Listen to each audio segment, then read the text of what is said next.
அனைவருக்கும் மாலை வணக்கங்கள். இன்னைக்கு நம்ம கிளாஸுடைய 12வது பகுதி 12th செஷன் அது ஆரம்பமாகுது. ஒரு புது டாபிக், ஒரு புது பரிமாணத்தை நம்ம இன்னைக்கு பேச போகிறோம். ஒரு புதிய ராசி, 12 வீடுகள் இருக்கு இல்லையா, அதில் இன்னொரு புதிய வீட்டை பற்றி ஒரு டாபிக் இன்னைக்கு ஆரம்பிக்க போகிறோம். அது சார்ந்த மற்ற லக்னத்தோடு அந்த வீட்டுக்கு இருக்கக்கூடிய தொடர்பு என்ன அப்படின்றத தான் நம்ம இந்த சீரீஸில் பார்க்க போகிறோம். இன்னைக்கு நம்ம ஆரம்பிக்கக்கூடிய அந்த டாபிக் எதுன்னா தனுசு.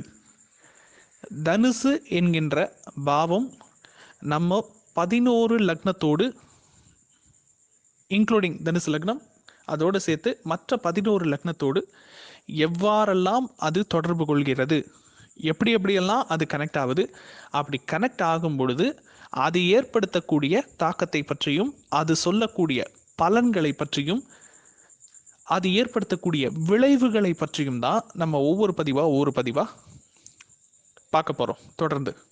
ஸோ இந்த எபிசோடு தனுசு, இந்த சீரியஸ் தனுசு. ஒவ்வொரு வீட்டை பற்றியும் நல்லது கெட்டது நம்ம பார்த்துட்டு இருக்கோம் இல்லையா. துலாமை பற்றி பார்த்தோம், துலாமில் இருக்கக்கூடிய நல்ல விஷயங்களை பற்றி பார்த்தோம், துலாமில் இருக்கக்கூடிய நெகட்டிவ் விஷயங்களை பற்றி பார்த்தோம், அதே மாதிரி கன்னியை பார்த்தோம், அதே மாதிரி சிம்மத்தை பார்த்தோம், கடகத்தை பார்த்தோம்.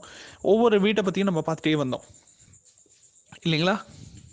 சரி, இப்போது அது மாதிரி இப்போ தனுசை பற்றி இன்றைக்கி நம்ம பார்க்க போகிறோம் விரிவாக, விலாவரியாக.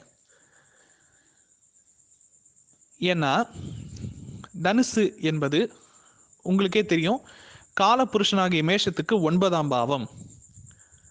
ஆக தனுசு என்கின்ற அந்த வீடு நம்ம லக்னத்திலிருந்து எந்தெந்த பாவமாகலாம் வருதோ அதன் மூலியமாக தன்னுடைய 9ஆம் பாவ காரகத்துவ பலனை அது கொடுத்துவிடும், அது தொடர்பு கொள்ளும்.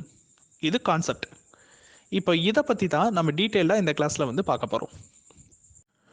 பொதுவாகவே நாம் ஒவ்வொரு வீட்டினுடைய காரகத்துவத்தை பற்றியும் கொஞ்சம் ஓரளவுக்கு நம்ம அதை நடைமுறையில் எப்படி புரிஞ்சுக்கிறது அப்படின்றதுக்காக அந்த வீட்டினுடைய தன்மையை காலபுருஷன்லேருந்து அது எத்தனாவது எண்ணிக்கையில் வருது அப்படின்றத வச்சு நம்ம ஐடென்டிஃபை பண்ண முயற்சி பண்ணுறோம் இல்லையா.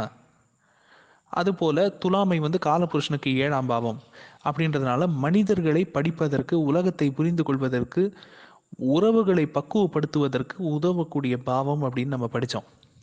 கன்னி என்கின்ற பாவம் காலபுருஷனுக்கு 6ஆம் பாவம். ஸோ